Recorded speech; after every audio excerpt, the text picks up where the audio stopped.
Hi friends, मैं दीपू आपका फिर से एक बार एंड स्टडी चैनल पर स्वागत करता हूँ। आज हम लोग हिस्ट्री में बात करेंगे तुगलक वंश के बारे में। तो इसमें सबसे पहला जो नाम आता है वो नाम आता है गियासुद्दीन तुगलक। गियासुद्दीन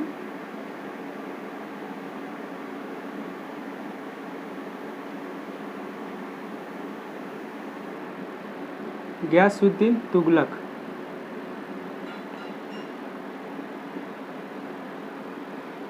ये गियासुद्दीन तुगलक ही तुगलक वंश की स्थापना किया था और ये स्थापना 8 सितंबर को हुआ था।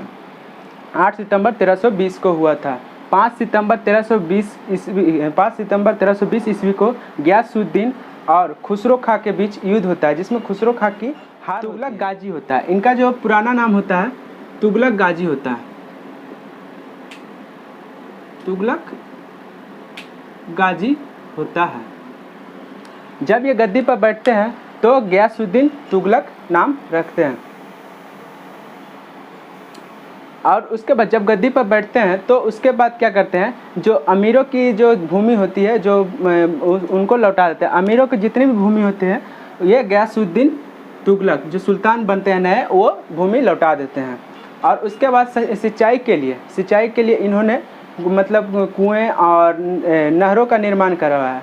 ये पहले ऐसे शासक थे जो कृषि के लिए इतना सोचे हैं और कुएं और नहरों का निर्माण करवाएं। उसके बाद जो होता है, अब इसी दौरान शासनकाल चलते रहता है और 1325 में इनकी मृत्यु हो जाती है।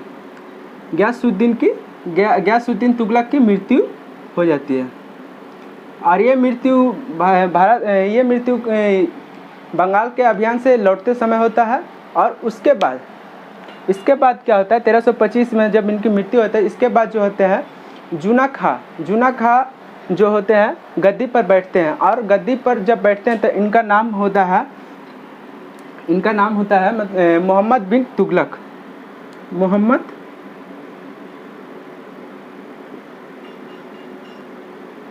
बिन तुगलक।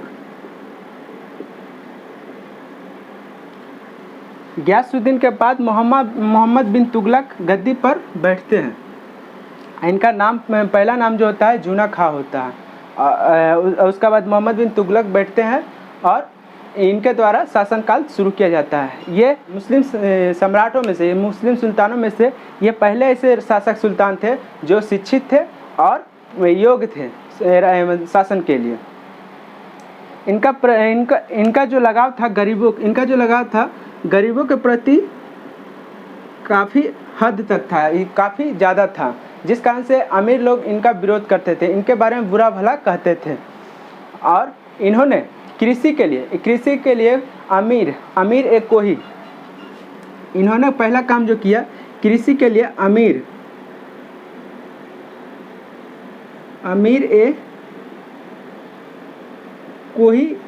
अमीर ए कोही योजना का शुरुआत किया कृषि के लिए, जिससे कृषि के क्षेत्र में विकास हो और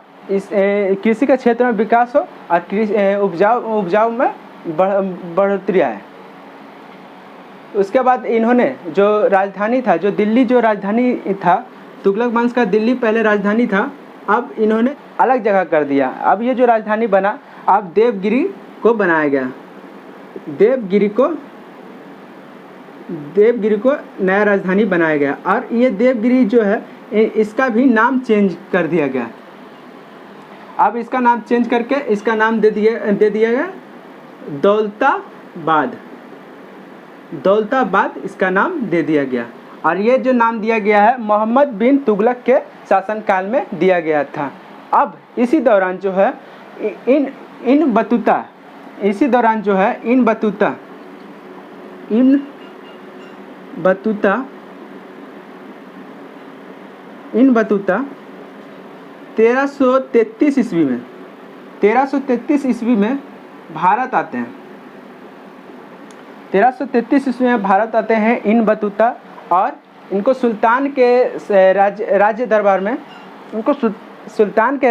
में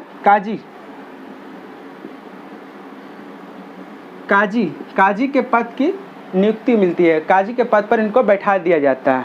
और उसके बाद क्या होता है, 1342 ईस्वी में 1342 ईस्वी में इन्हें काजी मतलब काजी को, इन बतूता को चीन भेज दिया जाता है राजदूत के तौर पर। इन बतूता को 1342 में चीन भेज दिया जाता है राजदूत के तौर पर। अब जो मोहम्मद बिन कासिम थे वो धार्मिक स्थल का निर्माण बहुत अधिक करवाए हैं। मोहम्मद बिन कासिम जो थे धार्मिक स्थल, इस धार्मिक स्थल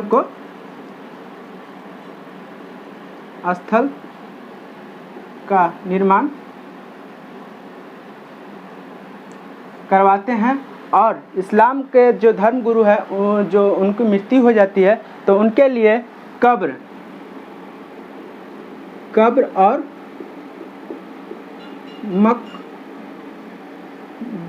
मकबरा बनवाते थे। इतिहासकार इनके बारे में लिखते हैं उनकी मृत्यु के पश्चात कि लोगों को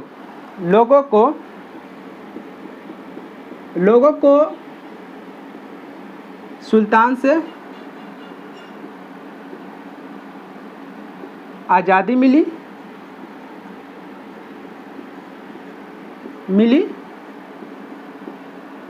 और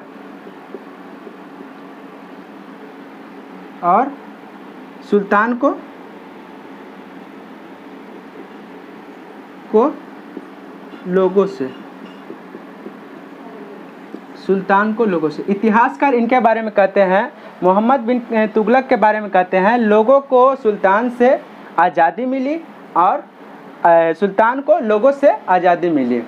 अब इसके बाद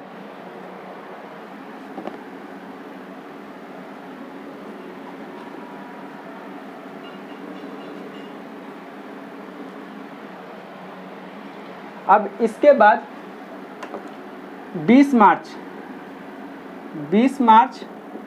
1351 ईस्वी को मोहम्मद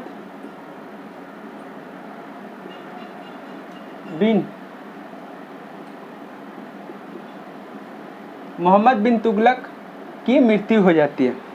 1351 ईस्वी को मोहम्मद बिन तुगलक की मृत्यु हो जाती है और ये मृत्यु जो होता है सिंध प्रांत के क्षेत्र में होता है। उसके बाद इनके गद्दी पर जो बैठते हैं वो फिरोज तुगलक बैठते हैं। फिरोज तुगलक गद्दी पर बैठते हैं और इनका जो राज्य तिलक है 20 मार्च 1351 में ही होता है। 1351 में ही होता है और खलीफा द्वारा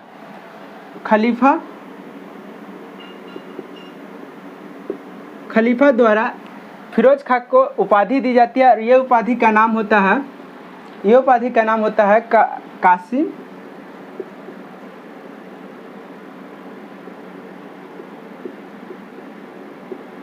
कासिम अमीर उल मोमिन। जो उपाधि दिया जाता है वो उपाधि का नाम है कासिम अमीर उल मोमिन। ये उपाधि खलीफा द्वारा फिरोज तुगलक को दिया जाता है। जब फिरोज तुगलक गद्दी पर बैठते हैं तब इनके द्वारा सबसे महत्वपूर्ण काम जो किया जाता है 24 जो कष्टदार कर होता है, 24 कष्टदार कर यानी टैक्स, ये ख़त्म कर दिया जाता है। फिरोज तुगलक के द्वारा 24 जो कष्टदार टैक्स होता है, कर होता है, ये ख़त्म कर दिया जाता है और इसके बाद ये इनके द्वारा 4 नए टैक्स लागू किया जाता है। 4 नए टैक्स लागू किया जाता है जिसमें पहला जो होता है वो होता है लगान। दूसरा होता है युद्ध से लूटा हुआ सामान।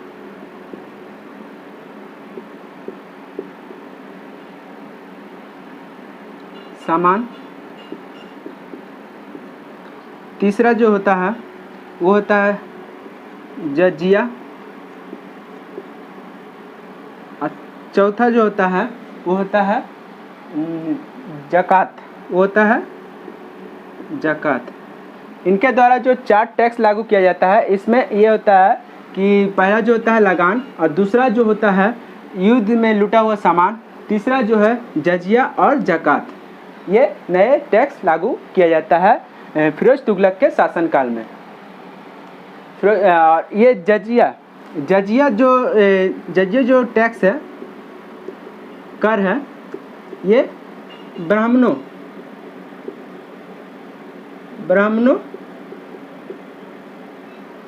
के प्रति लगाया जाता था। ब्राह्मणों के प्रति लगाया जाता था जजिया टैक्स को। जजिया टैक्स को ब्राह्मणों के प्रति लगाया जाता था। और इनके द्वारा सिंचाई कर भी लाया गया। इनके द्वारा एक और कर लाया गया था जिसका नाम है सिंचाई कर। सिंचाई कर ये भी एक नया टैक्स था, कर था।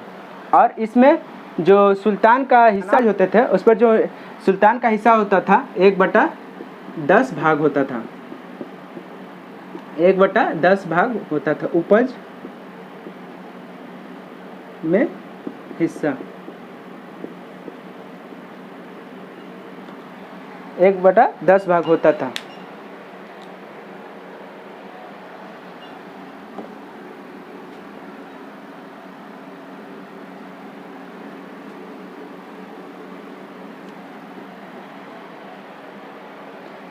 अब इस दौरान इन्होंने 300 नगरों का निर्माण करवाया या कह सकते हैं कि स्थापना किए 300 नए नगरों का स्थापना किए। और इन्होंने अनाथ बच्चों के लिए, अनाथ मुस्लिम बच्चों के लिए, विधवाओं के लिए, अनाथ महिलाओं के लिए, लड़कियों के लिए इन्होंने एक नया नीति को अपनाया। और ये जो नीति है दीवान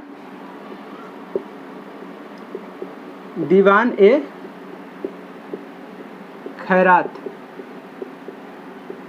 खैरात इसको लागू किए। इन्होंने दीवान ए खैरात को लागू किए, जिससे मुस्लिम बच्चों को, अनाथ बच्चों को, विधवाओं को इससे लाभ मिल सके और उनको सहायता मिल सके।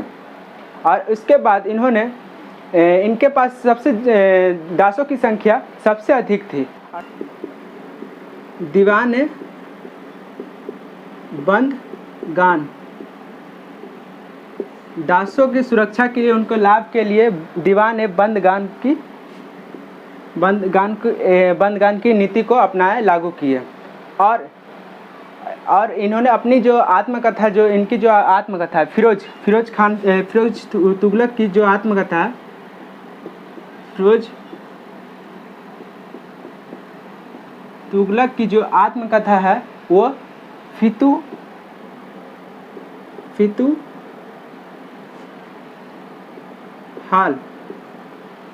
फितूहाल ए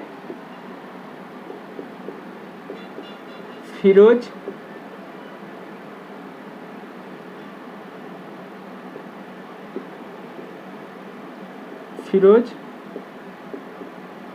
शाही में मिलता है। इनकी फिरोज तुगलक की जो आत्मकथा है, इनकी जो बारे में जितनी भी डिटेल्स है, इनकी जो जानकारी है, यह फितूहाल ए फिरोज शाही में मिलता है। और इनके शासनकाल में ही तांबे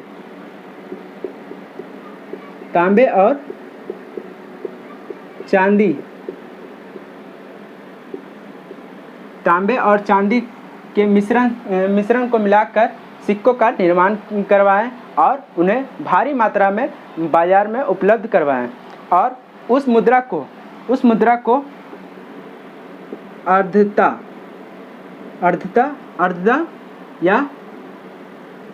या विख कहा जाता था। उस मुद्रा को तांबे और चांदी को मिलाकर मुद्रा का निर्माण करवाए और ये बाजार में भारी मात्रा में उपलब्ध करवाएं। उसी मुद्रा को अर्धता या विक कहा जाता था। और उसके बाद फिरोज खां की मृत्यु जो हो जाती है, और ये मृत्यु जो होती है 1388 ईस्वी में होती है। फिरोज खां की मृत्यु हो जाती है 1388 ईस्वी में। 1388 ईस्वी में फिरोज तुगलक की मृत्यु हो जाती है। और तुगलक वंश की जो आखिरी शासक होते हैं, नासिरुद्दीन तुगलक होते हैं।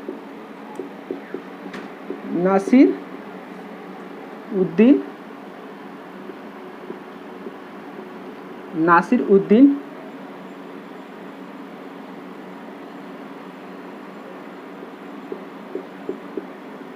तुगलक होते हैं। ये तुगलक वंश की आखिरी शासक होते हैं जो गद्दी पर बैठते हैं, और इनके बाद और गद्दी पर कोई नहीं बैठता। इसी तरह से इनका जो शासनकाल, ये जो तुगलक वंश का शासनकाल है वो पूरी तरह से ख़त्म हो जाता है। और ये इस तरह से इनका पूरा क्लियर हो जाता है।